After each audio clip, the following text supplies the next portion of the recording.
Bonjour et bienvenue. Aujourd'hui, on va s'intéresser à un lien absolument fascinant, un lien qui est en train de complètement changer notre regard sur une pathologie hormonale très courante, le syndrome des ovaires polykystiques, ou le fameux SOPK. Alors, pour qu'on se rende bien compte de quoi on parle, entre 6 et 13% des femmes en âge de procréer dans le monde sont touchées par le SOPK. C'est énorme. C'est bien plus courant qu'on ne le pense, et ce qui est encore plus frappant, c'est que beaucoup de cas ne sont même pas encore diagnostiqués. Et c'est vraiment la question qui va nous guider tout au long de cette analyse. Parce que cette question, elle ouvre des portes complètement nouvelles, des pistes inédites sur les causes, mais aussi sur les traitements possibles de ce syndrome, qui est, on va le voir, assez complexe. Alors voilà comment on va procéder. D'abord, on va décortiquer le puzzle du SOPK. Ensuite, on se penchera sur cet indice un peu inattendu, l'intestin. On verra comment un déséquilibre à ce niveau-là peut créer une sorte de cercle vicieux. Et puis bien sûr, on explorera les solutions pour rééquilibrer tout ça et ce que l'avenir nous réserve en termes de traitement. Allez, c'est parti. Première section, le puzzle du SOPK. On plonge directement dans le vif du sujet pour comprendre ce qui rend ce syndrome si compliqué à appréhender.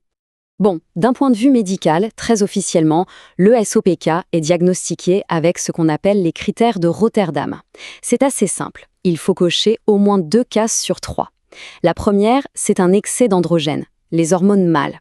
La deuxième, ce sont des cycles menstruels irréguliers, voire absents. Et la troisième, c'est de voir des ovaires d'aspect polykystique à l'échographie. Mais en fait, la définition ne dit pas tout, loin de là. Le SOPK, c'est surtout un vrai casse-tête de symptômes qui sont tous liés. Cet excès d'hormones mâles, l'hyperandrogénie, ça peut donner de l'acné, une pilosité plus importante. Les cycles irréguliers, c'est une cause majeure d'infertilité. Et puis, il y a tout ce qui se passe en arrière-plan, ce qu'on ne voit pas forcément. Très souvent, une résistance à l'insuline, une inflammation chronique. Et tout ça, ça augmente le risque de développer un diabète de type 2 ou des maladies cardiovasculaires plus tard. Ok, donc on a ce puzzle. Pendant des années, la médecine a regardé principalement du côté des ovaires pour trouver des réponses. Et puis, un indice est apparu, un indice vraiment inattendu, qui vient d'un endroit assez surprenant. On passe donc à notre deuxième section pour voir comment l'intestin est en train de tout changer. Pour bien piger ce lien, il faut qu'on parle du microbiote intestinal. La meilleure image, c'est de penser à un jardin. Un jardin intérieur, super riche, plein de vie, avec des milliards de micro-organismes qui travaillent.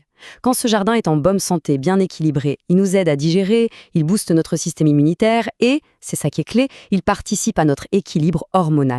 Le problème, évidemment, c'est quand ce bel équilibre est rompu. C'est là qu'on parle de dysbiose. Pour rester sur notre image du jardin, c'est un peu comme si des mauvaises herbes se mettaient à pousser partout. Elles prennent toute la place, elles étouffent les bonnes plantes et tout le jardin est chamboulé. Et là, ça devient vraiment intéressant. Quand les scientifiques ont comparé le microbiote de femmes avec et sans SOPK, les différences étaient flagrantes. Chez les femmes atteintes de SOPK, on voit quoi? D'abord, moins de diversité. C'est un jardin moins riche. Ensuite, on y trouve plus de bactéries qui, en gros, attisent le feu de l'inflammation. Et à l'inverse, il y a une pénurie de bonnes bactéries, celles qui fabriquent des choses utiles comme le butyrate, qui est super important pour protéger la paroi de l'intestin. Ok, mais concrètement, comment est-ce qu'un intestin qui va mal peut déclencher ou aggraver les symptômes du SOPK? C'est là qu'on entre dans notre troisième partie, parce que c'est une vraie réaction en chaîne, une sorte de boucle de rétroaction. Alors voilà comment ça se passe, ce cercle vicieux. Étape 1, la barrière intestinale s'affaiblit. Elle devient plus poreuse, comme une passoire. Du coup, étape 2, des trucs qui ne devraient pas sortir de l'intestin, comme des bouts de bactéries qu'on appelle les LPS, réussissent à passer dans la circulation sanguine. Évidemment, le système immunitaire, il voit ça, il panique. Il se met en alerte et ça crée une inflammation un peu partout dans le corps. Et c'est là que la boucle se referme.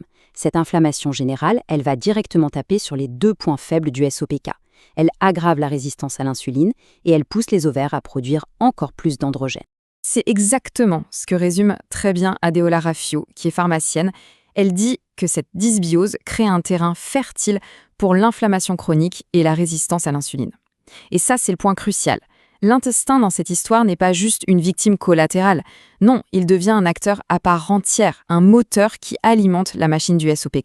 Bon, la bonne nouvelle dans tout ça, c'est que si on comprend mieux le problème, on peut trouver de nouvelles solutions. Et c'est ce qu'on va voir dans cette 4e partie. Comment on peut agir en se concentrant sur la santé de l'intestin pour tout rééquilibrer. Le premier levier, le plus évident, c'est l'alimentation, c'est logique.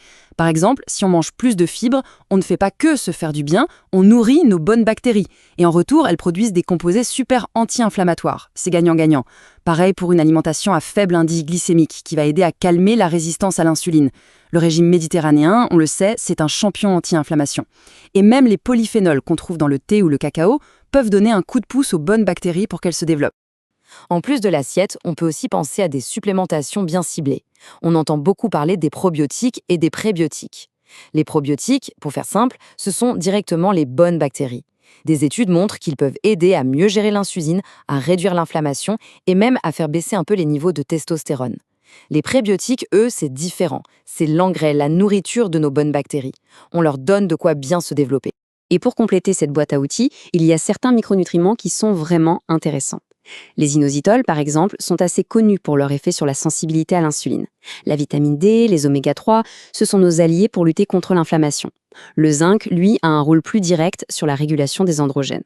En fait, on voit bien que toutes ces stratégies visent la même chose, éteindre l'incendie de l'inflammation et remettre de l'ordre dans le métabolisme. Tout ça, ce n'est pas juste de la théorie de labo. C'est vraiment en train de dessiner les contours de la médecine de demain, de la prise en charge future de la santé hormonale. Et c'est ce qu'on aborde dans notre dernière section. Et la recherche va même plus loin, avec des thérapies qui peuvent paraître un peu surprenantes. On explore par exemple la transplantation de microbiote fécal. Le principe est simple, on prend le microbiote d'une personne en parfaite santé et on le transfère chez une personne malade. L'idée, c'est de faire un reset complet, de réimplanter un jardin sain d'un seul coup. Pour le SOPK, on en est encore au stade expérimental, mais ça nous donne une idée très claire de la direction que ça prend. Et on va conclure là-dessus, sur cette question un peu vertigineuse. Et si la prochaine grande révolution en santé hormonale, c'était ça? Apprendre à connaître, à soigner et même à personnaliser notre propre écosystème intérieur. L'idée de pouvoir agir sur nos hormones en prenant soin de notre microbiote, c'est une perspective absolument fascinante pour l'avenir de la médecine.